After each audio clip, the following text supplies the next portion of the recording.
Hello दोस्तों, नमस्कार। Welcome आपका हमारे यूट्यूब चैनल पे। दोस्तों, कैसे आप सभी लोग? आशा करता हूँ कि आप सभी लोग अच्छे होंगे और अपने आने वाले एग्जाम की तैयारी अच्छी तरह से कर रहे होंगे। दोस्तों, जैसा कि आप जानते हैं कि उपन्यास की सीरीज चल रही है। जैसा हमने आपको पता है कि हमने प्रेमचंद्र पूर्व उपन्यास पढ़ा दिया है। ठीक है, प्रेमचंद्र पूर्व उपन्यास पढ़ा दिया है और प्रेमचंद्र युगीन उपन्यास पढ़ा दिया है। ठीक है, आज हम प्रेमचंदोत्तर हिंदी उपन्यास के बारे में बात करेंगे। ठीक है, प्रेमचंदोत्तर हिंदी उपन्यास में हम मनोविश्लेषणवादी उपन्यास, साम्यवादी उपन्यास, आंचलिक उपन्यासकार सबके बारे में बात करेंगे। ठीक है, बात करते हैं हम प्रेमचंद्रोत्तर हिंदी उपन्यास के बारे में।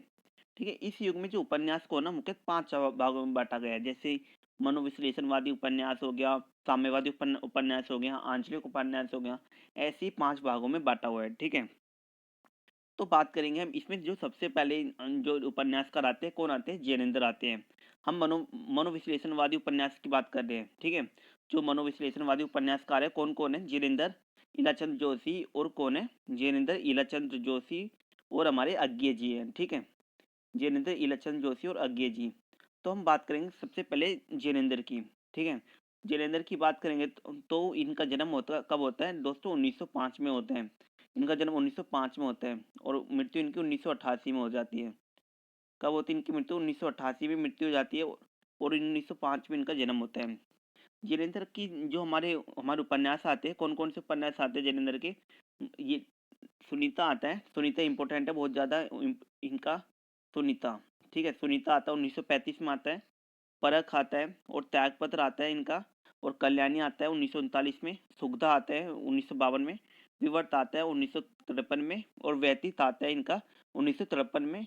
और जयवर्धन आता है इनका 1953 में। और जो इनका नौवा उपन्यास कौन सा है इनका? मुक्तिबोध। मुक्तिबोध आता है इनका 1965 में। ठीक है, इस जो मुक्तिबोध है ना, ये इंपॉर्टेंट, बहुत ही इंपॉर्टेंट उपन्यास है। इसके लिए इसको इनको साहित्यिक अकादमी पुरस्कार भी मिल चुका था। ठीक है, इसके लिए इनको साहित्यिक अकादमी पुरस्कार भी मिल चुका है। तो दोस्तों, आज हम एक ट्रिक देखेंगे जैनेंद्र के उपन्यास को याद करने की ट्रिक। जैसे ही आपको यह ट्रिक दिख रही होगी, ट्रिक के माध्यम से याद करेंगे। तो जैसे कि इनके उपन्यास कैसे याद करें? तो जैसे जैनेंद्र ने परखा सुनीता को, या जैनेंद्र ने सुनीता को परखा और क्या क्या कर दिया? त्यागपत्र दे दिया। ठीक है, और फिर कल्याणी के साथ और फिर कल्याणी के साथ क्या हुआ? सुख से सुख से विवर्त होकर क्या हुआ? जीवन व्यतीत करने लगे। ठीक है, लेकिन जब भी जयवर्धन आया और वह और जो वे मुक्ति के पथ पर चले गए। ठीक है, वो मुक्ति लेने पाने चले गए। ऐसा आप ट्रिक से याद कर सकते हैं। अगले उपन्यासकार के बारे में बात करेंगे दोस्तों। अगले उपन्यासकार है हमारे मनोविश्लेषणवादी उपन्यासकार इलाचंद जोशी। इलाचंद जोशी ये जी है। इनका जन्म 1902 में होता है। कब होता है इनका जन्म दोस्तों? 1902 में होता है।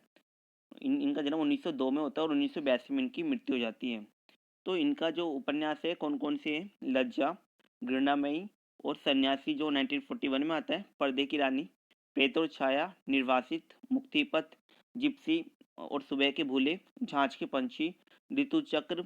और इनका एक और लास्ट उपन्यास है, भूत और भविष्य है। ठीक है, मतलब भूतकाल और भविष्य है, ऐसा है, भूत और भविष्य है इनका। तो इनका उपन्यास को कैसे याद रखेंगे आप? जैसे इलाचंद्र जी को संसार से घृणा हो गई। इलाचंद जी को क्या हो गई? संसार से घृणा हो गई और वो सन्यासी बन गए। घृणा हो गई और सन्यासी बन गए। और वो छुपकर पर्दे में रानी से मिलते थे। ठीक है, छुपकर वो पर्दे में रानी से मिलते थे और पर्दे में उन्हें प्रेत और छाया दिखाई देती है। ठीक है, प्रेत और छाया दिखाई दी तो वो निर्वासित होकर कहाँ चले गए? मुक्ति के पथ पर चले गए। ठीक है, मुक्ति के पथ पर जिप्सी पर बैठकर चले गए। जिप्सी पे बैठ के और वो जैसे ही वो सुबह के भूले हुए जहाज के पंछी की तरफ वापस आ गए। ठीक है, और ऋतु चक्र ऐसा बदला कि क्या हो गया कि भूत और भविष्य क्या हो गया का कोई संभाल नहीं पाया। तो आप ऐसे ट्रिक, ये मेरी ट्रिक थे, तो आप अपने ट्रिक से भी याद कर सकते हैं। ठीक है, ईराचंद जोशी जो दूसरे मनोविश्लेषणवादी उपन्यासकार थे। अब हम बात करेंगे अज्ञे जी की। अज्ञे जी का जन्म इसमें दे नहीं रखा, लेकिन आप लिख लीजिएगा, इसमें 1911 में होता है। ठीक है, 1911 में होता है अज्ञे जी का जन्म। इनका जो उपन्यासकार है, इंपॉर्टेंट उपन्यास है इनका शेखर एक जीवनी, जिसके 2 भाग है। ठीक है, पहला भाग 1941 में आता है और दूसरा भाग कब आता है? 1944 में। पहला भाग 1941 में आता है और दूसरा भाग 1944 में आता है। ठीक है दोस्तों, आगे बहुत ही इंपॉर्टेंट उपन्यासकार हैं। और जो दूसरा उपन्यास है इनका, नदी के दीप, 1951 में आता है। नदी के द्वीप कब आता है? 1951 में, ठीक है। और अपने अपने अजनबी इनका उपन्यास है जो 1961 में आता है, ठीक है। इनके जो अपने अपने अजनबी 1961 में आता है। तो दोस्तों अगले उपन्यासकार के बारे में बात करेंगे। अगले उपन्यासकार कौन है? पांडे बेचन शर्मा उग्र। दोस्तों यहाँ पर पांडे बेचन शर्मा उग्र का नाम कट गया है, आप लिख लीजिएगा, ये पांडे बेचन शर्मा उग्र है। कौन है? पांडे बेचन शर्मा उग्र। पांडे बेचन शर्मा उग्र है, ठीक है। उग्र जी के उपन्यास के बारे में बात करेंगे तो इनका एक घंटा आता है 1924 में, और दूसरा उपन्यास है इनका चंदा हसीनों के खतूत, ठीक है। चंदा हसीनों के खतूत, ये 1927 में आता है। ये पत्रात्मक शैली में लिखा हुआ पहला उपन्यासकार भी माना जाता है, ठीक है। और जो तीसरा उपन्यास है इनका दिल्ली का दलाल 1927 में आता है। दिल्ली का दलाल इनका 1927 में आता है, पांडे बेचन शर्मा उग्र जी का। और इनका जन्म 1901 में होता है, याद रखिएगा।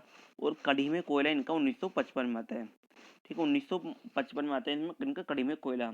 आप भी इनकी ट्रिक बना के याद कर सकते हैं, बहुत आसानी होगी ट्रिक के माध्यम से, ठीक है।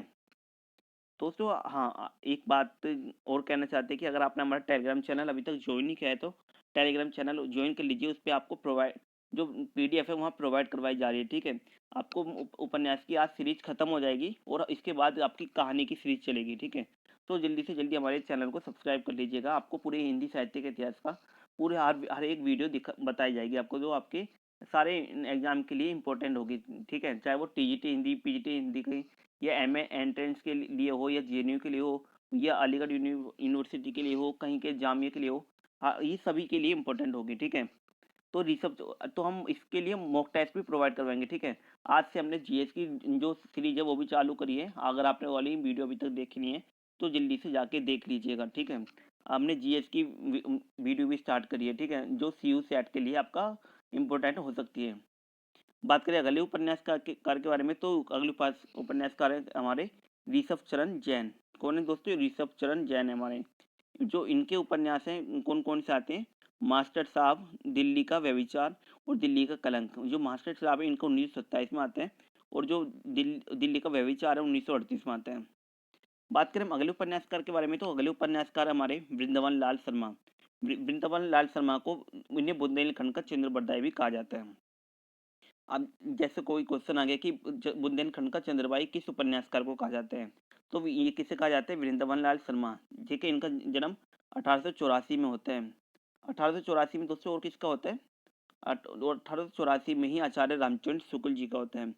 शुक्ल जी का जन्म भी 1884 में होता है, ठीक है। शुक्ल जी का जन्म भी 1884 में ही होता है, ठीक है।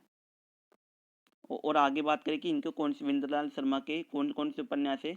एक तो संगम है, और दूसरा कुंडली चक्र है, और तीसरा मृगयानी है, ठीक है, मृगयानी। ठीक है। जो संगम है इनका 1928 में आता है, कुंडली चक्र इनका 1932 में आता है, और मृगयानी इनका 1950 में आता है। आज अगले उपन्यासकार है हमारे शिवपूजन साय। शिवपूजन साय का कौन सा उपन्यास है? देहाती दुनिया, ठीक है। हिंदी का पहला सर्वप्रथम आंचलिक उपन्यास भी माना जाता है।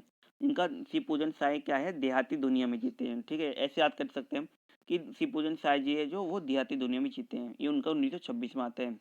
निराला जी का तो आपका इम्पोर्टेंट उपन्यासकार है, इम्पोर्टेंट उपन्यासकार है निराला जी, सूर्यकांत त्रिपाठी निराला, ठीक है। सूर्यकांत त्रिपाठी निराला छायावादी स्तंभ में इसे एक माने जाते हैं, सूर्यकांत त्रिपाठी निराला। इनके उपन्यास कौन कौन से हैं? एक अप्सरा है, एक अलका है, एक प्रभावती, और एक बिल्लेश्वर बकरिया। ये चारों उपन्यास इंपॉर्टेंट है, ठीक है। ये नायिका के ऊपर अधिकतर है, देखिए जैसे अप्सरा, अलका, प्रभावती और बिल्लेश्वर बकरिया है, ठीक है। आप इनके सन भी याद कर लिएगा। जो अप्सर 1931 में आता है, अलका 1931 में, प्रभावती 1936 में, बिल्लेश्वर बकरिया 1942 में आता है, ठीक है। और अगले उपन्यास कौन है हमारे? राहुल सांकृत्यायन। राहुल सांकृत्यायन का जन्म होता है 1893 में, और 1963 में इनकी मृत्यु हो जाती है। राहुल सांकृत्यायन जी को भाषा का जादूगर भी कहा जाता है, भाषा का जादूगर भी कहा जाता है राहुल सांकृत्यायन को, ठीक है। बात करें इनका जो उपन्यास है शैतान की आंख, सोने की ढाल, जय योद्धे और सिंह सेनापति, ठीक है, इनके ये उपन्यासकार हैं। दोस्तों आपके लिए क्वेश्चन है कि आपके लिए आज एक क्वेश्चन है, आप कमेंट बॉक्स में इसका जवाब दीजिएगा कि प्रेमचंद्र को कथा सम्राट किसने कहा है? प्रेमचंद्र जी को कथा सम्राट किसने कहा है? कथा सम्राट ठीक है, कथा सम्राट किसने कहा है? ये आपको बताना है, ये आपका क्वेश्चन है, ठीक है। क कथा सम्राट प्रेमचंद जी को किसने कहा है? तो हम अब उपन्यासकार के बारे में बात करते हैं, भगवती प्रसाद वाजपेयी अगले उपन्यासकार है। इन्होंने लिखा है मनुष्य और देवता और चंदन और पानी। ठीक है, मनुष्य और देवता इंपोर्टेंट है, इनका 1954 में आता है और चंदन और पानी 1962 में आता है। अब हम बात करेंगे ऐतिहासिक उपन्यासकार के बारे में। हमारे ऐतिहासिक उपन्यासकार हजारी प्रसाद द्विवेदी जी आते हैं। हजारी प्रसाद द्विवेदी बहुत ही इंपोर्टेंट उपन्यासकार हैं। इनका जन्म 1907 में होता है और 1989 में इनकी मृत्यु हो जाती है। 1979 में इनकी मृत्यु हो जाती है। तो इनका कौन कौन से उपन्यासकार है? सबसे पहला इनका बाण भट्ट की आत्मकथा आती है। ठीक है, बाण भट्ट की आत्मकथा 1940 में आती है। ठीक है, और इनकी चारू चंद्र लेखा, पुनर्वा और अनमस दास का पौधा 1976 में आता है। अनमस दास का पौधा इंपॉर्टेंट है, 1976 में आता है। ठीक है, और इनका पुनर्वा और चारू चंद्र लेखा भी इंपॉर्टेंट है। बात करें हम अगले उपन्यासकार के बारे में, ये ऐतिहासिक उपन्यासकार है, कौन है? गोविंद वल्लभ पंत। गोविंद वल्लभ पंत कौन है? इनका इन्होंने कौन सा उपन्यास लिखा है? अमिताभ। ठीक है, अमिताभ उपन्यास लिखा है 1940 में। आप ये ट्रिक के माध्यम से भी याद कर सकते हैं, जैसे गोविंद अमिताभ है। ठीक है, आप ऐसे याद कर सकते हैं। अगले जो उपन्यासकार आते हैं वाल्मीकि त्रिपाठी। वाल्मीकि त्रिपाठी का कौन सा उपन्यास आता है दोस्तों? सत्ता और संघर्ष। सत्ता और संघर्ष ये 1963 में आता है। और अगले उपन्यासकार कौन है? उदय शंकर भट्ट, जिनके जो उपन्यास है सागर लहरें और मनुष्य है, ये 1956 में आता है इनका। और अगले उपन्यासकार के बारे में बात करें तो विष्णु प्रभाकर आता है, प्रभाकर जी आते हैं। इनका जन्म 1912 में होता है। विष्णु प्रभाकर जी का जन्म 1912 में होता है। ठीक है, और इनका कौन सा उपन्यास है? अर्धनारीश्वर। विष्णु प्रभाकर जी अर्धनारीश्वर लिखते हैं 1992 में। ठीक है, और 1993 में अर्धनारीश्वर के लिए ने साहित्यिक अकादमी पुरस्कार भी मिलता है। ठीक है, अब बात करें हम आंचलिक उपन्यासकारों के बारे में, तो आंचलिक उपन्यासकार कौन है? ये दोस्तों यहाँ पर आंचलिक उपन्यासकार है फणीश्वर नाथ रेणु। ठीक है, आंचलिक उपन्यासकार। ठीक है, इन्होंने ग्रामीण अंचल में उपन्यास लिखे हैं अधिकतम। जो जो फणीश्वर नाथ रेणु जी है, इनका कौन कौन सा उपन्यास है? मैला अंचल है। ठीक है, जो किसान जमींदार संघर्ष की कहानी बताता है। ठीक है, और राजनीतिक आंदोलन का चित्रण करता है। मैला अंचल बहुत ही इंपॉर्टेंट है, 1954 में लिखा गया था ये रेणु जी के द्वारा। और जो दूसरा उपन्यास है इनका प्रति परिकथा 1957 में लिखा गया। और जो तीसरा उपन्यास है जुलूस 1965 में। और कितने चौराहे 1966 में लिखा गया। और कलंक मुक्ति इनका उपन्यास 1976 में लिखा गया। ठीक है दोस्तों, ये फणीश्वर नाथ रेणु बहुत ही इंपॉर्टेंट उपन्यासकार है। ठीक है, याद रखिएगा। मैलांचल तो इनका बहुत ही इंपॉर्टेंट है। दूसरे उपन्यासकार के बारे में बात करें तो जो हम आंचलिक उपन्यासकार के बारे में बात कर रहे हैं, नागार्जुन जी आते हैं। नागार्जुन जी ने लिखा है बाबा बटेश्वर नाथ, 1954 में आता है इनका। बाबा बटेश्वर नाथ और रतिनाथ की चाची। ठीक है, आगे आगे बात करें हम तो कौन से उपन्यासकार आते हैं? शैलेश मटियानी। शैलेश मटियानी के ही आते हैं उपन्यास चंद औरतों का शहर 1981 में, और 52 नदियों का संगम ये भी 1981 में। और अर्धकुंभ की यात्रा इंपॉर्टेंट है, अर्धकुंभ की यात्रा 1993 में आता है। ठीक है, आगे बात करें हम श्रीलाल शुक्ल के बारे में। ये राग दरबारी, ये आपका बहुत ही ज्यादा इंपॉर्टेंट है। ये 1968 में आता है राग दरबारी। ठीक है, और एक इनका विश्रामपुर का संत जो है 1988 में ही आते हैं। तीसरे उपन्यास इनका कौन सा है? राग विराग। ठीक है, इनका तीसरा उपन्यास है राग विराग। आगे बात करें दोस्तों डॉक्टर राम दशरथ मिश्र के बारे में, तो इनका है जल टूटता हुआ। ठीक है, जल टूटता हुआ और बिना दरवाजे का मकान। बिना दरवाजे का मकान बहुत ही इंपॉर्टेंट है। ठीक है, राम दशरथ मिश्र जी का। और जो आगे कौन से उपन्यासकार है? राही मासूद राजा। राही मासूद राजा का आधा गांव और दिल एक सादा कागज। और शिव प्रसाद सिंह का कौन सा उपन्यास है? अलग अलग वेतन नहीं, दिल्ली दूर है, गली आगे मुड़ती है। ठीक है, गली आगे मुड़ती है इंपॉर्टेंट है इनका, याद रखिएगा जो जो इंपॉर्टेंट है। और जो अगले उपन्यास है मोहन राकेश। मोहन राकेश जी बहुत ही इंपॉर्टेंट उपन्यासकार माने जाते हैं। ठीक है, कहानीकार भी अच्छे हैं, अच्छे कहानीकार भी माने जाते हैं। तो इनका जो उपन्यास है अंधेरे बंद कमरे में इनका 1961 में आता है। कब आता है दोस्तों? 1961 में। और जो दूसरे और उपन्यासकार है, ठीक है, ये है मन्नू भंडारी जी। मन्नू भंडारी जी का जन्म 1931 में होता है। कब होता है इनका जन्म? 1931 में। मन्नू भंडारी जी का जन्म 1931 में होता है। हाँ, आपको पता होगा कि हाल ही में इनकी मृत्यु भी हो चुकी है। ठीक है, 15 नवंबर 2021 में इनकी मृत्यु भी हो चुकी है। ठीक है दोस्तों, तो आपको पता होगा कि जो इनके पति है, ठीक है, इनके पति कौन थे? राजेंद्र यादव। इन्होंने इनके साथ भी एक उपन्यास लिखा है, कौन सा? एक इंच मुस्कान। एक इंच मुस्कान बहुत ही इंपॉर्टेंट है, क्योंकि इन्होंने अपने पति के साथ लिखा है, राजेंद्र यादव के साथ लिखा है। ठीक है, जो अब फिर हमारे मन्नू भंडारी जी ने महाभोज, महाभोज आपका बंटी तो बहुत ज़्यादा इंपॉर्टेंट है, और एक इंच मुस्कान भी बहुत ज़्यादा इंपॉर्टेंट है, और इस स्वामी लिखा है इन्होंने। और बात करें अगले उपन्यासकार के बारे में, तो शिव प्रसाद मिश्र रुद्र।